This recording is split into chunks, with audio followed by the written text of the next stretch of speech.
In the shadowed corridors of the Palazzo Vecchio in 1513, a disgraced diplomat sat hunched over parchment, his once fine clothes now threadbare, his fingers stained with ink and poverty. Niccolo Machiavelli had fallen from grace, stripped of his position, tortured, and exiled from the political heart of Florence.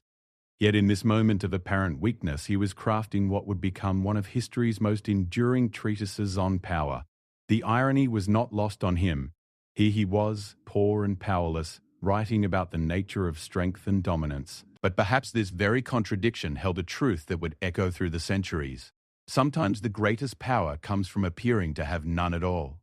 The phenomenon Machiavelli observed in himself and others, the strategic concealment of strength beneath a veneer of weakness, has manifested throughout history in ways both subtle and profound. From ancient Chinese generals who feigned retreat to modern billionaires who drive modest cars and wear simple clothing, the psychology of hidden power reveals itself as one of humanity's most sophisticated survival mechanisms. This document explores the intricate dance between appearance and reality, between the projection of vulnerability and the accumulation of genuine strength, through three interconnected movements that together compose a symphony of strategic deception. Part 1. The Mask of Poverty in the Theatre of Power.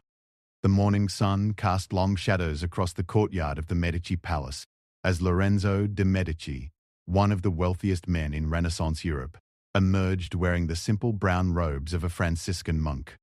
This was not mere eccentricity or religious devotion. It was calculated theatre. Lorenzo understood what many of his contemporary princes did not.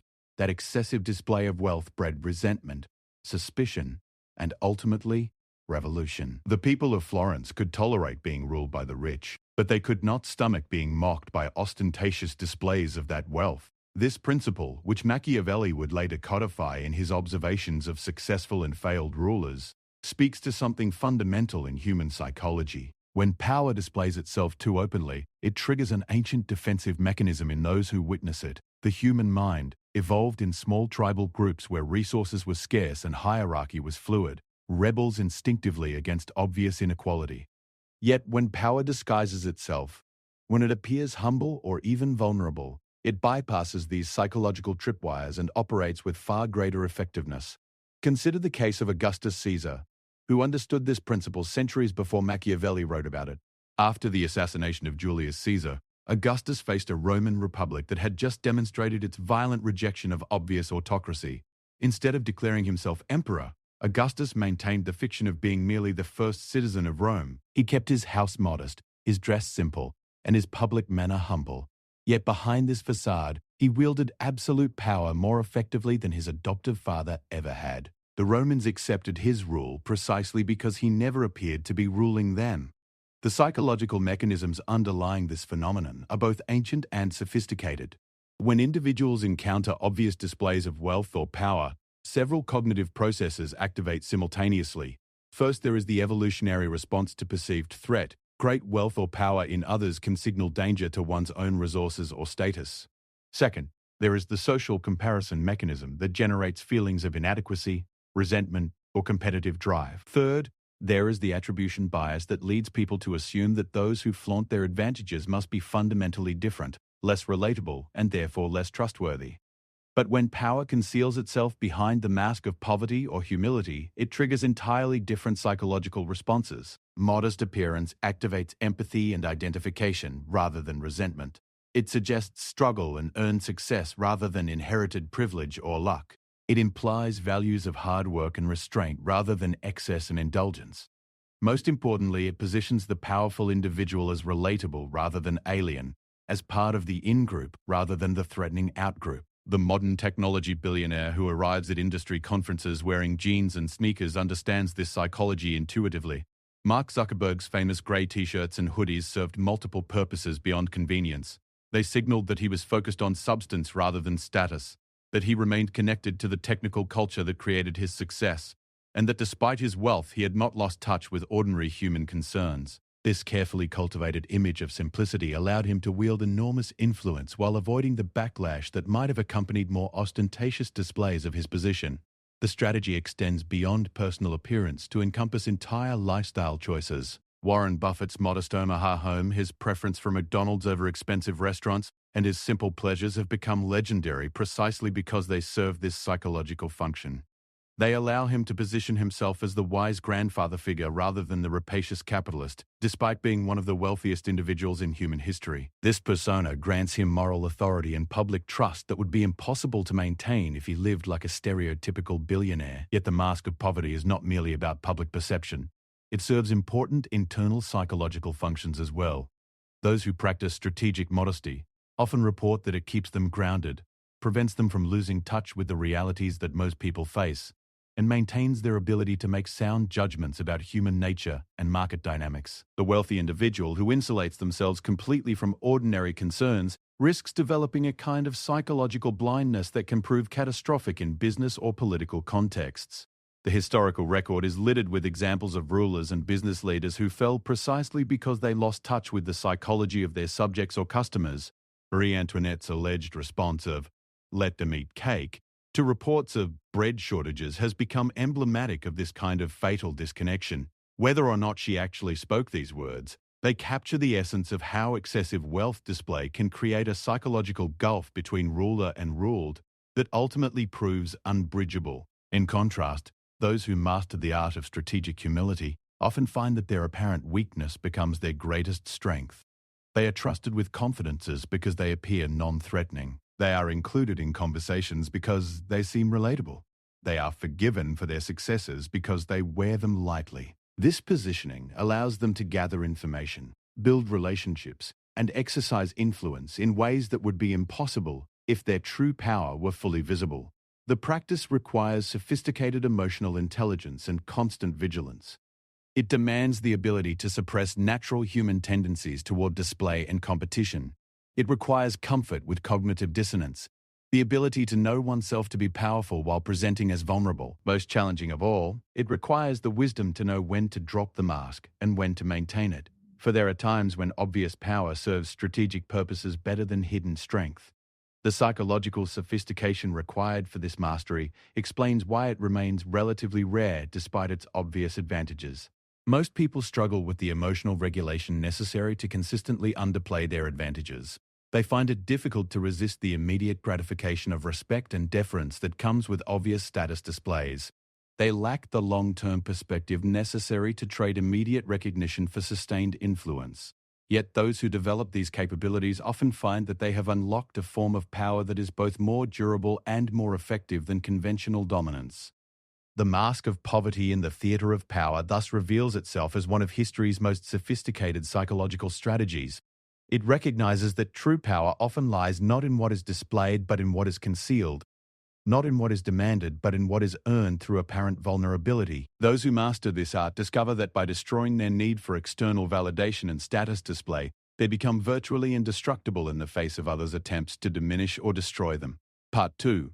The alchemy of internal transformation in a small apartment above a bakery in post-war Japan.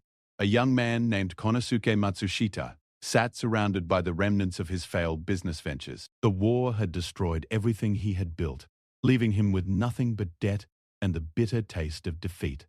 His employees had abandoned him, his creditors circled like vultures, and his family questioned his judgment. By every external measure, he was a failure. Yet in this moment of complete material poverty, something profound was crystallizing within his consciousness.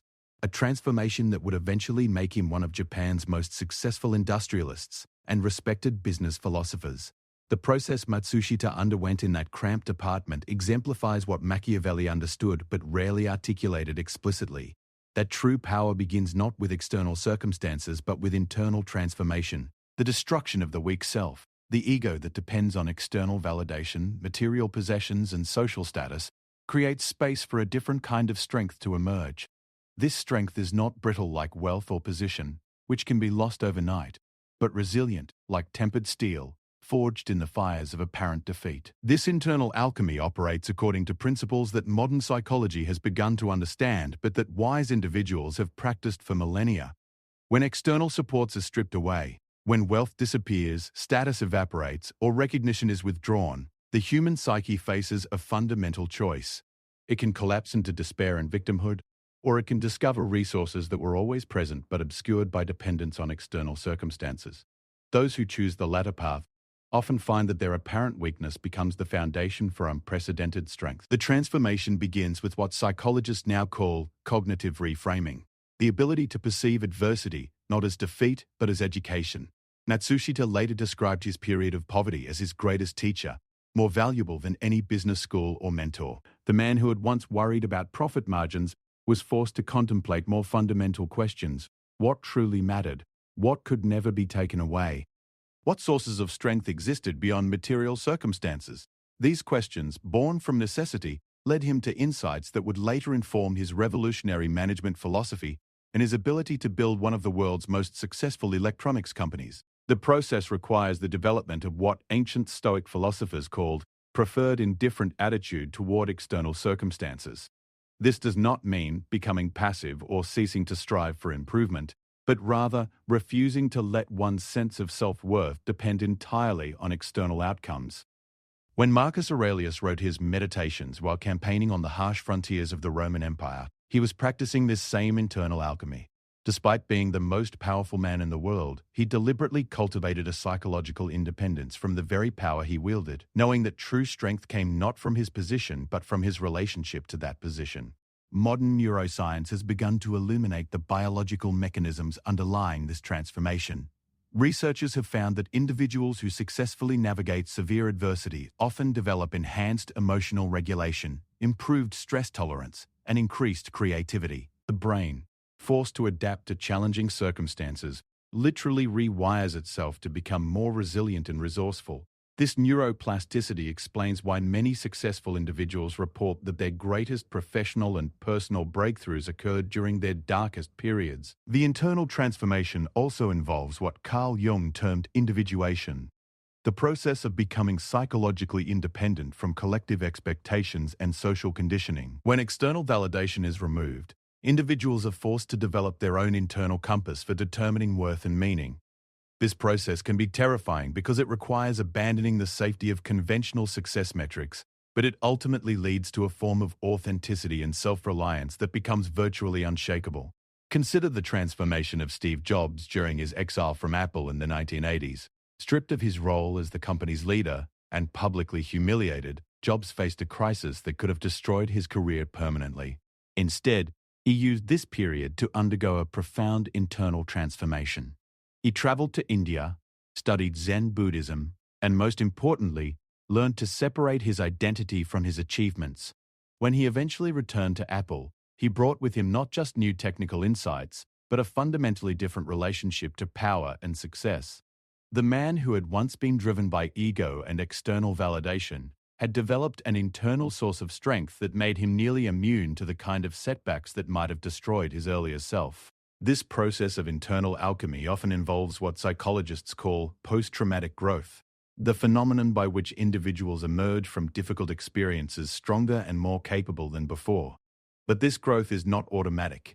It requires conscious effort and psychological sophistication. Those who successfully undergo this transformation typically develop several key capabilities: emotional self-regulation, the ability to maintain perspective during crises, comfort with uncertainty and change, and most importantly, the capacity to derive meaning and purpose from sources beyond external circumstances.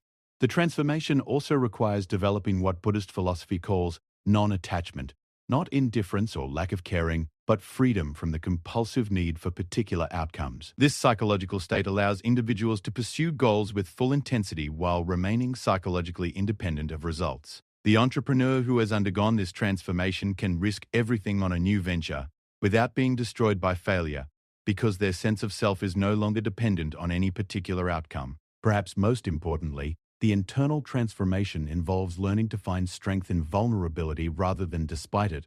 This counterintuitive insight that apparent weakness can be a source of power becomes accessible only to those who have genuinely experienced powerlessness and discovered the resources that exist beyond external circumstances. The executive who has lost everything and rebuilt from nothing understands risk and opportunity in ways that those who have never faced genuine adversity cannot comprehend.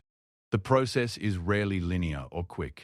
Matsushita spent years rebuilding his business while simultaneously rebuilding his psychological foundations. Jobs' transformation occurred over nearly a decade, Marcus Aurelius practiced his mental disciplines throughout his entire adult life.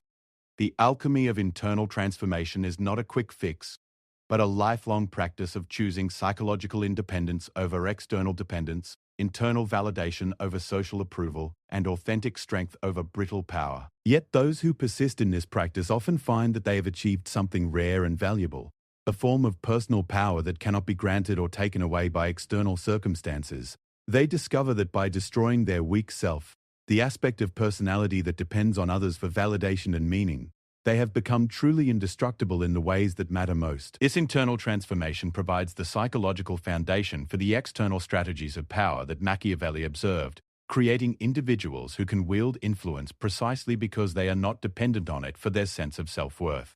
The alchemy of internal transformation thus reveals itself as the hidden engine driving all sophisticated forms of power. It explains why some individuals rise from nothing to great heights while others born to privilege squander every advantage. It illuminates why certain leaders remain effective through crisis after crisis while others are destroyed by single setbacks. Most profoundly, it demonstrates that true strength comes not from what we possess or control, but from what we have learned to live without while still maintaining our capacity for purposeful action. Part 3. The Indestructible Self and the Art of Strategic Vulnerability. 27 years had passed since Nelson Mandela first entered Robben Island prison, and as he prepared for his release in 1990, the warders who had once seen him as just another terrorist now sought his counsel on personal matters. Prison authorities who had initially viewed him as a security threat now treated him with something approaching reverence. Politicians who had once dismissed him as a radical were desperately seeking meetings. What had happened in that concrete cell was perhaps the most remarkable demonstration in modern history of how the destruction of the weak self can create indestructible power. Mandela had entered prison as an angry young revolutionary, driven by righteous fury at injustice but also by personal ego and the need to prove himself as a leader.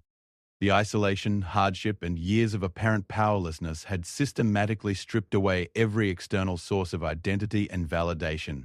His political movement was banned. His family was harassed. His name was forbidden in public discourse. By every conventional measure, he had been neutralized as a political force.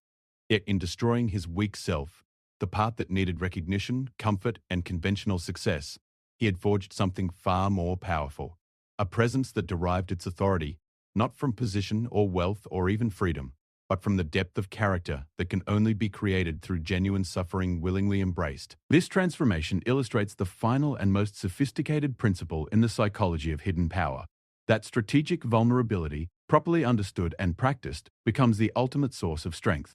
But this is not the artificial vulnerability of calculated manipulation or the performance of weakness for tactical advantage. It is something far more profound, the conscious choice to remain open to pain, loss, and uncertainty, while maintaining the capacity for purposeful action. Those who master this art discover that they have achieved a form of personal power that is literally indestructible, because it depends on nothing external for its existence. The concept challenges everything that conventional wisdom teaches about power and protection. Most people spend their lives building barriers, accumulating wealth, status, and relationships that will shield them from life's inevitable difficulties. They create elaborate defenses against vulnerability, developing thick psychological armor that they believe will keep them safe. Yet this very armor often becomes their greatest weakness, creating brittle structures that shatter catastrophically when sufficient pressure is applied. The truly powerful take exactly the opposite approach. They systematically reduce their dependencies and increase their comfort with uncertainty, until they become effectively invulnerable to the strategies that destroy more conventional forms of power. Consider how this principle operated in Mandela's case. His captors possessed every conventional lever of power. They could control his movements, limit his communications, deny him comfort, and even threaten his life. Yet with each exercise of their apparent strength, they inadvertently increased his actual power. Every humiliation he endured with dignity enhanced his moral authority. Every attempt to break his spirit demonstrated his unshakable resolve. Every year of imprisonment that he used for reading, reflection, and internal growth widened the gap between his depth of character and that of his captors. By the end of his incarceration, the nominal prisoners had become the moral authorities, while the nominal authorities had revealed themselves as prisoners of their own system. This reversal occurred because Mandela had learned to derive strength from the very experiences that would destroy most people. Physical discomfort became an opportunity to develop mental discipline. Intellectual isolation became a chance for deep reflection. Personal attacks became occasions to practice forgiveness. Most remarkably, the systematic attempt to destroy his influence became the foundation for influence of a completely different order, moral rather than political, internal rather than external, indestructible rather than contingent. The practice of strategic vulnerability extends far beyond dramatic political contexts into the subtler realms of business, relationships, and personal development. The entrepreneur who has learned this principle can risk everything on new ventures without being psychologically destroyed by failure, because their sense of self-worth no longer depends on any particular outcome. The leader who embodies strategic vulnerability can acknowledge mistakes openly because they understand that apparent weakness often enhances rather than diminishes real authority. The individual who has mastered this art can form deeper relationships because they are not constantly defending against intimacy and its accompanying risks.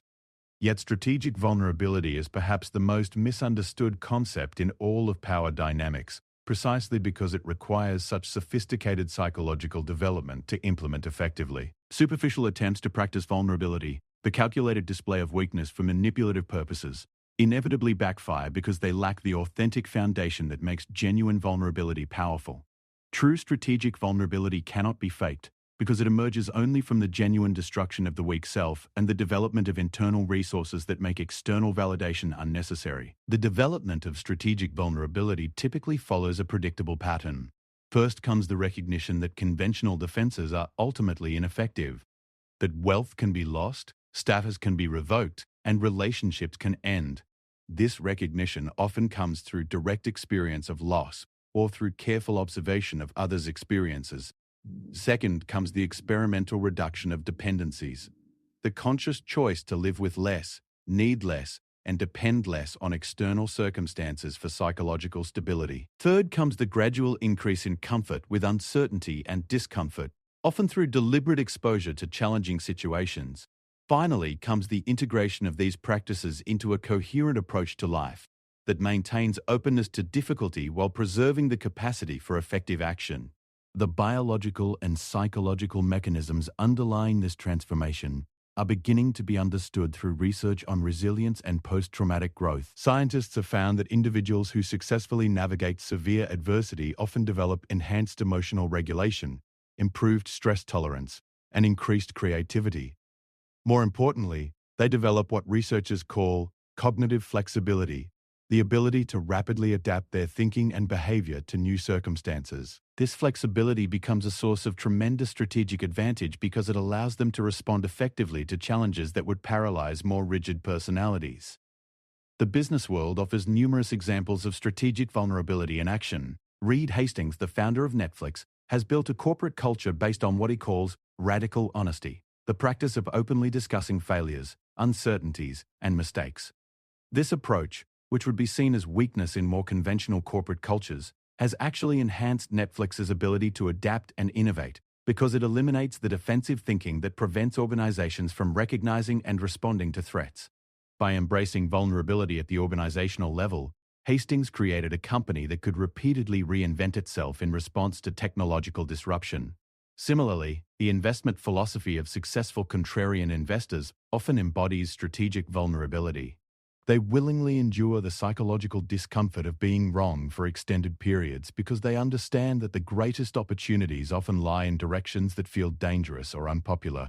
Their willingness to appear foolish or to suffer paper losses gives them access to investments that less psychologically flexible individuals cannot pursue. The apparent weakness of their position, being willing to be wrong and uncomfortable, becomes their greatest source of strength in markets that punish conventional thinking. The practice of strategic vulnerability also transforms personal relationships in profound ways. Those who have learned to remain open despite the inevitable pain of human connection find that they can form relationships of unusual depth and authenticity. They are not constantly managing their image or protecting their ego, which allows them to be genuinely present with others. This presence, in turn, tends to evoke unusual trust and openness from others, creating a positive feedback loop that enhances their influence and effectiveness in all areas of life. Perhaps most remarkably, strategic vulnerability often leads to a paradoxical relationship with power itself. Those who have genuinely destroyed their weak self often discover that they have lost the compulsive need to accumulate and display power, while simultaneously becoming far more effective at wielding influence when circumstances require it. They can take leadership roles without being corrupted by them, because their sense of identity is not dependent on maintaining those roles. They can risk their position to do what they believe is right, because they are not psychologically trapped by the need to preserve their status. This transformation represents the culmination of Machiavelli's insight about the relationship between apparent weakness and real strength. The individual who has learned to find power in powerlessness, strength in vulnerability, and victory in defeat has transcended the conventional dynamics of dominance and submission entirely. They have become what Machiavelli himself became in his exile: poor in material terms but rich in understanding, powerless in political terms but influential across centuries, defeated in immediate terms but victorious in the longer game of ideas and influence. The indestructible self that emerges from this process is not invulnerable to pain or loss. Quite the opposite.